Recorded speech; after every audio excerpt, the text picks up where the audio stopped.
뭐 준비한 건 없어요. 뭐 적은 것도 아니고. 근데 저는 이제 그냥 여러분들 이렇게 모시고 이렇게 모여서 이렇게 보니까 그 지난 4년 동안의 일들이 이렇게 주마등처럼 지나가더라고요. 이렇게 많이 모이신 적이 이제 4년 전에 한번 그때 한 35명 정도 모였다가 지금 굉장히 오랜만에 그동안 이렇게 소수로 모였었거든요. 근데 오랜만에 많이 모여주셨고 너무 또 감사하고 또 이게 또 위로가 됩니다. 대부분 저를 만나시는 분들은 처음에 항상 그걸 물어보세요. 이걸 왜 하셨던 거예요? 이게 물어보세요. 왜 이 싸움을 왜 하시는 거예요? 그렇게 물어보시는데 제가 여러 가지 얘기를 해드렸어요. 그분의 의도를 잘 모르니까. 근데 제 아내가 그렇게 주저주저 설명을 하지 말아라. 네, 그냥 간단하게 얘기를 하라고 그래요. 네, 그래서 저한테는 그 질문이 뭐냐면은 왜 목사를 하시고 그랑 똑같은 거거든요. 왜 사이비 종교랑 왜 싸우냐 이 질문이 저한테는 목사를 왜 하는 거랑 같은 질문이에요. 네, 제가 공식적인 자리에서는 제가 처음으로 얘기하는 건데 저도 사이비 종교 피해자거든요. 과거에 제가 이제 고등학교 시절에 절친을 따라서 친한 친구 따라서 이제 소위 말하는 이단 사이비 교회를 따라갔다가 거기서 이제 나름 거기서 신앙생활을 하다가 제가 하나님 은혜로 나올 수 있었어요. 그때 이후로 제가 제 인생에 사명이 생긴 거예요. 내가 나와 같은 종교 피해자들을 위해서 삶을 바치겠다 이렇게 생각을 한 거예요. 그래서 목사가 된 거고 또 나름 계획대로 그런 일을 하는 역할을 하고 있는 겁니다. 네, 답이 되셨죠? 네. 네, 다른 목적이 있었던 건 아니고요. 원래 이게 제 일이었어요. 제 일이니까 하는 거고 그래서 고마워할 필요가 없다는 거예요. 왜냐면 제 일이니까. 저도 하나님의 은혜를 받아서 저도 사이비 집단에서 나올 수 있었기 때문에 그 은혜의 힘으로 또 하는 거기 때문에 전혀 고마워할 필요가 없다고 제가 말씀드리는 겁니다. 빛과 진리 교회는 제가 생각했던 것보다 사실은 너무 끔찍한 일들이 너무 많았어요. 네, 교회에서는 상상할 수 없는 일들이 너무 많이 벌어졌고 처음에 저도 안 믿었어요. 일단 증거가 없고 그러니까 교회에서는 절대 있을 수 없는 이야기들을 계속 해주셨기 때문에 그게 그렇게 납득은 안 갔어요. 너무 제가 알고 있던 사이비 종교의 패턴하고 너무 많이 달라서요. 근데 이제 그 사실을 알면 알수록 너무 충격적이었고 그래서 많이 분노했습니다. 제가 이 싸움을 싸울 수 있는 에너지는요 분노에서 나오는 거예요. 저는 제가 사실 4년 동안 싸우면서 그만두고 싶은 마음이 왜 안 들겠어요. 저도 사람인데 그쵸? 저도 가정을 책임져야 되고 또 교회 사역도 바쁘거든요. 부교육자 생활이 굉장히 바빠요. 네. 설교가 막 일주일에 몇 개씩 막 쏟아지거든요. 그럼 그걸 준비해야 돼요. 성격상도 대충 하는 것도 싫어해. 그러니까 그걸 다 소화해내려면은 엄청난 스트레스를 받는데 또 빛과 진리 사건도 해야 되니까 그만두고 싶을 때가 있어요. 좀 쉬고 싶다. 근데 그때마다 저한테 필요했던 거는 분노의 땔감이었습니다. 내가 지치고 힘들 때 가장 많이 떠올렸던 게 제이자매님이었어요. 그 가족들. 장애를 가진 가족의 고통을 저는 알고 있거든요. 그게 얼마나 고통스러운 건지. 그래서 아까 전에 이제 우리 이용우 집사님이 이제 차라리 이게 좀 실례되는 얘기지만은 차라리 그때 수술하지 않고 그냥 하셨으면 더 편했을 것 같다는 게 저는 그게 무슨 말인지 정확히 알아요.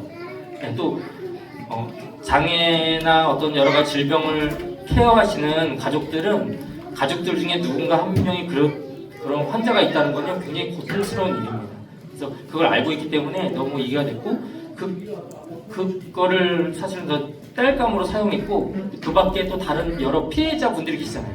여러 가지 가혹행위를 당하신 분들, 또 벌금이나 벌칙을 당하신 분들, 또 정신적으로 막 조종해서 개인의 삶을 파괴하신 분들, 또 신앙의 본질을 왜곡당해서 고통스러워하신 분들의 그런 걸 생각하면서 그걸 이제는 계속 분노를 가지고 땔감으로 사용했던 것 같아요.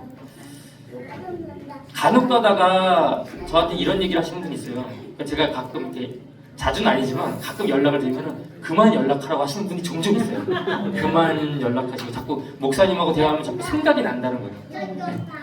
잊고 살고 싶다. 저는 그래요. 잊고 살면 더 좋죠. 근데 이게 잊을 수 있는 일이 아니거든요. 은혜는 잊어버리거든요, 사람이.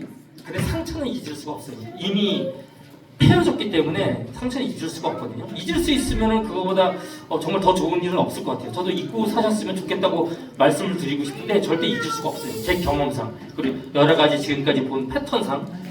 저는 말씀드리고 싶은 거는 여러분이 여전히 아프고 또 아직도 잊혀지지 않고 또 이 자리에 또 계시고 또 앞으로도 이 상처가 어쩌면 아물지 않을 수 있거든요.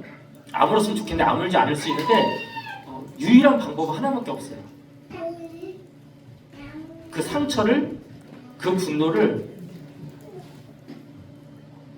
긍정적이게 사용하는 방법밖에 없거든요. 그걸 내가 분노해서 계속 울분에 차 있어서 내가 힘들어지는 게 아니라 그 분노가 나를 향하는 게 아니라 나와 같은 피해를 당한 사람들, 빛과 진리 교회처럼 어떤 사이비 교주에 의해서 망가뜨리는, 교회를 망가뜨리는 그런 피해자들을 위해서 사용하시면 돼요. 사도 바울이 그런 얘기를 하잖아요. 약할 때 강함이 되신 하나님을 고백하고, 그 의미가 바로 그 의미입니다. 이거 그냥 뭐 감성적인 사도 바울이 그 얘기를 한 게 아니라 자신이 질병이 있기 때문에, 장애가 있기 때문에 그거를 하나님께서 그 약한 걸 통해서 강하게 사용하신다는 의미거든요. 그러니까 여러분도 그랬으면 좋겠어요. 저도 그렇게 살려고 노력하고 있고 여러분도 그렇게 하셨으면 좋겠습니다. 그리고 일단 김영진은 지금 감옥에 갔잖아요. 얼마나 기뻤는지 몰라요. 저는 최소한 6개월만이라도 갔으면 좋겠다. 어찌됐건 감옥에 갔으면 좋겠다는 게 처음 생각이었는데 2년 선고가 떨어지니까 사실 많이 아쉬웠어요. 지금도 사실 저는 뭐랄까요, 다들 그러시겠지만은 만족이 안 됩니다. 사실 만족이 안 되고 제가 할 수만 있다면은 형량을 훨씬 더 늘려야 한다고 생각해요. 지금 우리가 받은 상처에 비하면 2년은 사실 휴가예요. 제가 볼 때는 혈기하는 거 싫어하잖아요, 김영진. 얼마나 2년 동안 편하겠어요, 그렇죠?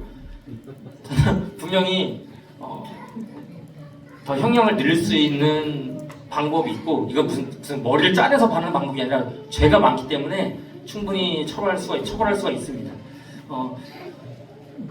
그동안 이제 OT에서부터 또 19장 그 리더 성까지 많은 분들이 제보를 해주셨고, 또 그거를 통해서 김영진을 감옥에 보낼 수가 있었어요. 그리고 관계자들도 감옥에 보낼 수 있었고요. 빛과 진리의 문제를 수면 위에 끌어올려서 그 집단이 정상적인 교회가 아니라 사이비 집단인 것을 입증했다고 저는 생각을 합니다.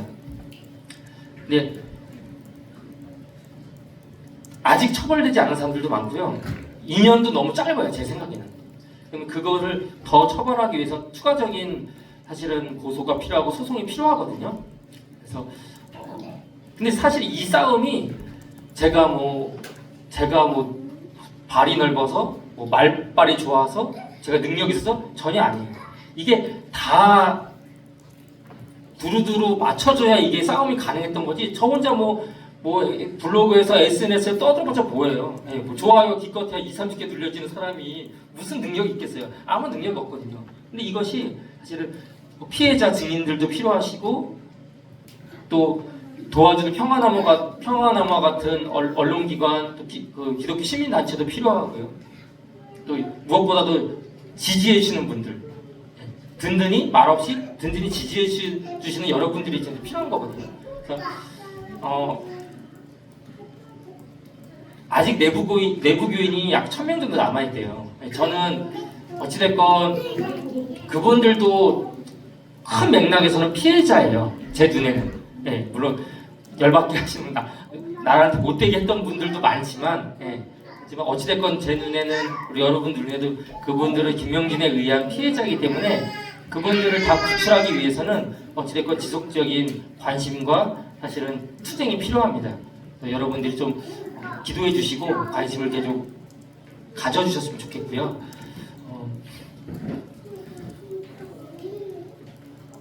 아마 어쩌면 평생 계속될 수도 있어요, 이 싸움이. 왜냐면 사이비 집단이 그냥 끝나지 않거든요. 저 뻔히 보여요.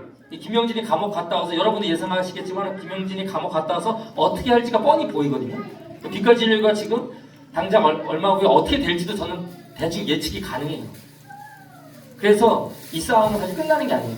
그 빛깔 진료가 자연스럽게 해체되면은 다행이지만 해체되더라도 아류들이 생길 거고요. 그리고 해체되지 않습니다. 네. 단언컨대 김영진이 살아있는 한 해체되지 않을 거예요. 50부장, 100부장들이 각성하지 않는 이상, 추종자들이 있는 이상, 공모자들이 있는 이상 절대 해체되지 않습니다. 그러니까 어찌됐건 그 많은 교인들이, 내부 교인들이 교회라는 이유 때문에 거기 남아 계시는 분들이 있어요. 지금도 이제 가끔 연락 오시는 분들이 내부 교인들. 근데 김영진이 나가지 나는 못 나간다 이렇게 생각하시는 분들 많아요. 네, 동의합니다. 김영진 나가야죠. 근데 거긴 교회가 아니거든요. 제가 여태까지 본 패턴과 증거로 보면. 근데 어찌됐건 계속 거기 남아 계신 분들, 또 그분들을 구출하기 위해서, 또 그런 공모자들을 처벌하기 위해서는 끝까지 싸움이 필요하고요. 이렇게 얘기하니까 좀 지친다 이렇게 생각하시는 분도 있을 거예요. 또 싸워. 네. 근데 아무튼 네. 어찌됐건 그런 이제 사실은 어떻게 보면 교리 싸움일 수도 있어요. 그래서 그런 종교적인 싸움일 수도 있고 추가적인 형사 고소도 필요하겠지만 그런 싸움을 또 제가 또 할 거고 또 여러분들 협조도 많이 필요하니까 제가 혹시라도 연락을 드리면은 부담 느끼지 마시고요. 네. 뭐 부담을 드리려고 연락을 드리는 건 아니니까 네. 그냥 반갑게 맞이해 주셨으면 좋겠고 저도 이제 개척을 했어요. 제가 부목사 생활을 하다가 좀 더 자유롭게 사역을 하고 싶어서 개척을 했습니다. 그래서 평일날은 제가 생계를 위해서 일을 하고 또 주말하고 주일에는 이제 교회와 또 종교 피해자들을 위한 센터를 하고 있는데 저는 이런 사이비 종교 사건이 제가 뭐 거의 한 20년 가까이 이 일에 관심을 두고 계속 뭐 블로그도 하고 그랬지만은 제가 내린 결론, 빛과 진리교에 큰 도움이 되는데 결론은 이거는 종교 범죄 시각으로 봐야 한다는 게 제 결론이에요. 네. 그래서 종교 피해자들은 범죄 피해자들이고 그분들이 뭐 무지해서 또는 뭐가 약해서 남들보다 부족해서 전혀 아니에요. 마치 보이스피싱처럼 불특정 다수에게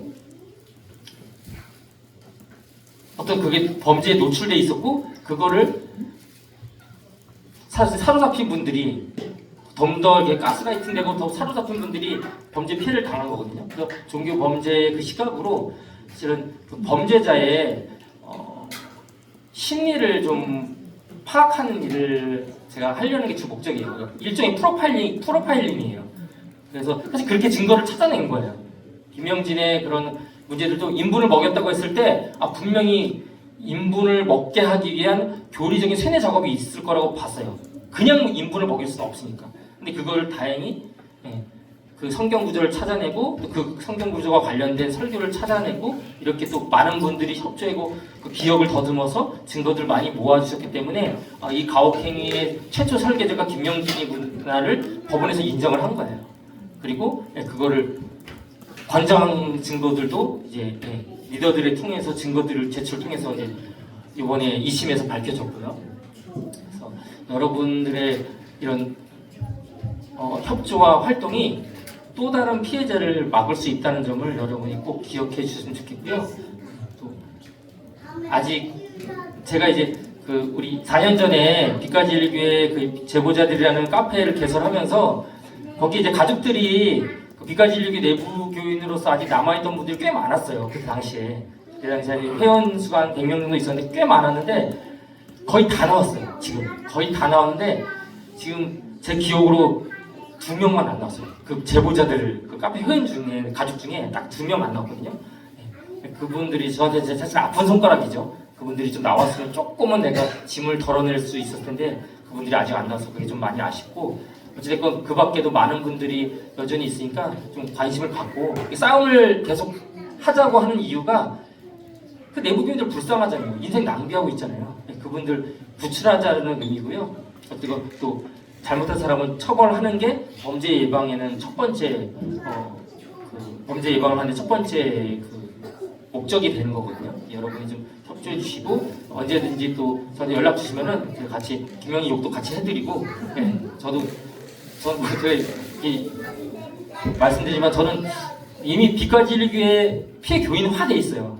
네, 이제 뭐 이렇게 네가 뭐라는 거 저는 많이 사실은 익숙해져 있어요. 너무 많이 듣고 너무 알고 패턴을 너무 잘 알고 있어서 뭐 세세한 것까지는 모르겠지만은 대화가 그래도 곧잘 될 거예요. 제가 많이 알고 있기 때문에 그 패턴들을 다 읽고 있기 때문에 그래서 언제든지 편하게 얘기하시고 답답할 때 같이 욕하면은 많이 풀려요. 스트레스 많이 풀리시고 또 심리적인 것도 많이 푸시니까 또 편하게 얘기해 주시고 또 찾아오시면 또 식사도 대접하고 또 우리 집사님들 또 여러 피해자분들과 함께 만나면서 이런 자리 마련해서 같이 이야기 나눴으면 좋겠습니다. 네, 이상입니다.